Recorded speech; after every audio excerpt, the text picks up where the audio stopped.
La recherche immobilière. Cette étape indispensable pour trouver sa propre pépite, mais attention, tu devras avoir toutes les informations nécessaires pour ne pas te tromper dans ton achat. Tu devras trouver par exemple des données statistiques sur la population du secteur cible, des données sur les risques auxquels sont exposés ton futur bien ou la zone dans laquelle tu recherches. Tu devras également comprendre l'environnement en analysant si ton bien est à proximité des commerces, des transports en commun ou encore d'une voie rapide pour rejoindre une grande ville ou un pôle économique par exemple. Bref, autant de données importantes que tu peux retrouver sur différents outils et ça tombe bien. Dans cette vidéo, je vais te présenter 4 cartes interactives indispensables et surtout gratuites lorsque tu fais tes recherches d'informations dans le but d'investir dans l'immobilier. Reste bien jusqu'à la fin car la dernière carte que je vais te présenter est ma préférée et elle est surtout vraiment indispensable pour tous les investisseurs immobiliers. Tu trouveras le lien de ces cartes dans la description et tu retrouveras également d'autres outils que tu pourras télécharger gratuitement liés à l'immobilier mais également à l'investissement financier. Dans cette description, tu pourras également t'inscrire à ma newsletter gratuite hebdomadaire dans laquelle j'aborde chaque semaine un sujet spécifique et je te donne une idée d'actifs concrets d'investissement. Mais bien sûr, fais attention et fais tes propres recherches ensuite. Dans cette newsletter, tu recevras également un point économique et un point sur les performances de la semaine concernant les indices boursiers pour que tu restes au courant de l'actualité. Pose-moi tes questions en commentaire pour que je puisse y répondre, mais surtout n'hésite pas à liker la vidéo pour soutenir la chaîne, à partager et également à t'abonner pour ne rien rater des prochaines vidéos. Je suis Nico de Gérer son patrimoine. Ici, je t'apprends à investir correctement et à construire ton patrimoine. On va commencer par le premier outil, la première carte interactive qui est Géoportail. Quand on arrive sur le site de Géoportail, on peut remarquer cette page d'accueil où on doit rentrer une adresse précise ou une ville. Quand on rentre l'information que l'on souhaite, on arrive sur cette carte intuitive avec un fond de carte qui est une image satellite de bonne qualité. On va retrouver en bas à gauche l'échelle de la carte, on va pouvoir zoomer donc avec notre souris ou avec le plus et le moins. On va avoir également en haut à gauche sur l'onglet carte un menu déroulant avec les différentes cartes classées par thématique. Donc on voit agriculture, culture et patrimoine, développement durable, énergie, etc. Et à chaque fois, quand on va cliquer sur une de ces thématiques, on va retrouver différents types de cartes avec différents types d'informations. Ce qui peut nous intéresser sur Géoportail, ça va être l'étude de risque qu'on retrouve juste ici. Et on voit les différentes cartes avec par exemple les zones de sismicité, etc.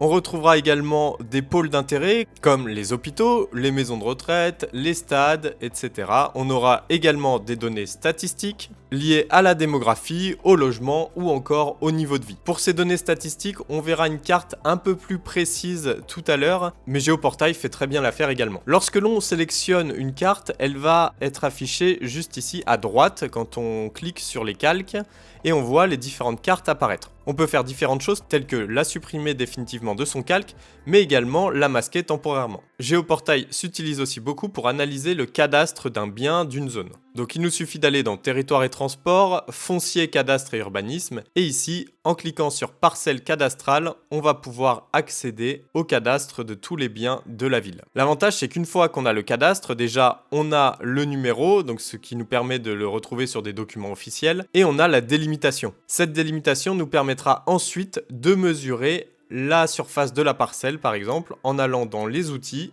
mesure et ensuite mesure de surface. Il nous suffira de délimiter pour avoir la surface totale. Avec ces outils, on peut également mesurer des distances et il y a une version bêta pour calculer un isochrone, donc c'est un temps de trajet, mais ça, je l'utilise très peu. Moi, j'utilise vraiment Géoportail pour les risques, le plan d'exposition au bruit que l'on retrouve juste ici et pour le cadastre et toutes les mesures telles que la surface ou une distance. La deuxième carte interactive est la carte de l'Observatoire national des bâtiments ONB. Cette carte est très intéressante puisqu'on va avoir des données assez précises par rapport à la précédente carte de Géoportail. On aura des données concernant par exemple la période de construction des bâtiments. Donc il suffit de cliquer sur les calques juste à gauche qui sont également classés par thème. On retrouvera des calques liés au bâtiment, au diagnostic, mais également à tout ce qui est statistique démographique, sociétale, et aussi certaines cartes sur tout ce qui est environnement, par exemple avec la proximité par rapport au lycée ou par rapport aux pharmacies. On se rend compte qu'on a accès à peu de calques, puisqu'on voit avec la petite couronne que les autres cartes sont disponibles si on arrive sur la version payante. En effet, pour cette carte interactive, on aura la version gratuite, où il faudra s'inscrire. On a ensuite les versions payantes. La version gratuite suffit amplement, puisque pour tout ce qui est informations liées aux cartes payantes, on pourra les retrouver avec d'autres outils, que ce soit d'autres cartes interactives, ou alors des sites internet. Par exemple, quand on va dans Valeurs foncières, on voit qu'on n'a accès à aucun calque, et on voit surtout que les cartes en version payante sont par exemple les prix de vente au mètre carré que l'on retrouvera avec d'autres sites. Les calques que j'aime faire apparaître sur la carte interactive Observatoire national des bâtiments, ça va être les calques liés au nombre de logements sociaux. On va pouvoir voir grâce à ça si on investit dans des quartiers avec des logements sociaux. Et on peut également ajouter des cartes avec le revenu moyen des individus, puisque forcément si on investit dans un quartier avec des revenus moyens assez faibles, on n'aura pas les mêmes loyers que l'on pourra appliquer. Aussi, malheureusement, si on investit dans des quartiers où le revenu moyen des individus est faible, cela veut dire que l'on se rapproche de quartiers moins valorisables sur le long terme. Attention, il y a des bonnes affaires à faire également dans ce type de quartier, mais ce n'est pas l'emplacement que je privilégie pour une personne qui va commencer dans l'investissement immobilier. Ensuite, tout ce qui est cartes liées à la situation, donc comme je le disais, avec les distances par rapport au lycée ou par rapport aux pharmacies, est une très bonne chose et ça permet déjà de dégrossir. Après, on utilise aussi Google Maps par exemple pour voir les commerces dans la zone que l'on recherche. Je trouve que cette carte est très précise, on voit vraiment un code couleur par habitation et cela délimite bien des quartiers. Et ensuite, quand on se retrouve sur la partie droite de l'écran du tableau de bord, on peut même cocher ou décocher les informations que l'on souhaite vraiment faire apparaître par rapport à la carte que l'on vient de sélectionner. De plus, un petit diagramme apparaît, ce qui nous permet de voir en un coup d'œil les différents ratios qui s'appliquent dans la zone sélectionnée. Avec cette carte, on va également pouvoir mesurer des longueurs comme la carte sur Géoportail et également des surfaces. On peut bien évidemment choisir des fonds de cartes, que ce soit des cartes satellites, mais aussi des cartes routières traditionnelles. Une autre carte très intéressante, voire indispensable, quand tu vas trouver le bien qui t'intéresse. Tu vas devoir te rendre sur Géorisque, et ici tu vas avoir la possibilité d'accéder à une carte interactive pour analyser les différents risques liés aux inondations, argile, radon. Le radon, c'est un gaz radioactif naturel lié à la fragmentation du sol. On a également d'autres types de risques. L'avantage ici, c'est vraiment de cartographier les risques d'une zone dans laquelle tu souhaites investir. Donc là, c'est la carte interactive de Géorisque, mais Géorisque, c'est également un site internet où tu vas pouvoir télécharger un rapport. L'avantage de ce site, c'est que tu peux rentrer l'adresse exacte du bien que tu souhaites acheter. Tu vas pouvoir cliquer sur accéder à mes risques et ensuite le logiciel va vraiment recenser tous les risques identifiables qui peuvent impacter ton bien. Tu auras un petit aperçu ici avec les différents logos et les différents risques recensés.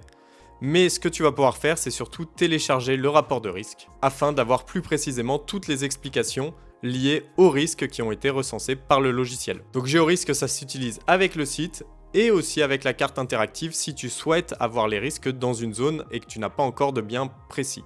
Et enfin, nous allons voir la dernière carte interactive qui est ma préférée. Il s'agit de la carte interactive de Papers Immobilier. Cette carte est très intuitive. Ici, nous pouvons accéder de deux manières sur les informations qui nous conviennent.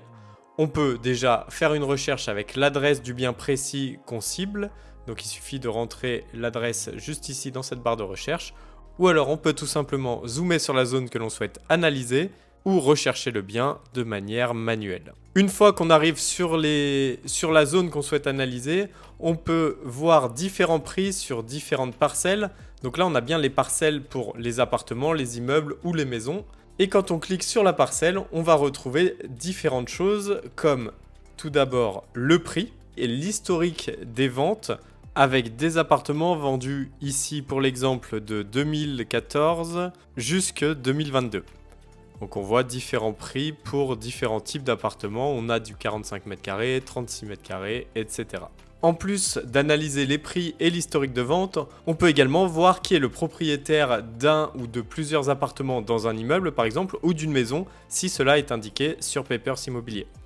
Donc là on voit par exemple une SCI ou alors même des personnes physiques. On peut avoir des informations sur le bâtiment mais également sur les occupants du bâtiment. Et ce qui est intéressant, c'est qu'on peut voir aussi les personnes qui sont liées aux sociétés qui détiennent des appartements, par exemple, dans un immeuble. On comprend ici qu'on a quand même pas mal d'informations, ce qui nous permet de voir les prix pratiqués à la vente dans un quartier et donc d'estimer un prix au mètre carré moyen à la vente.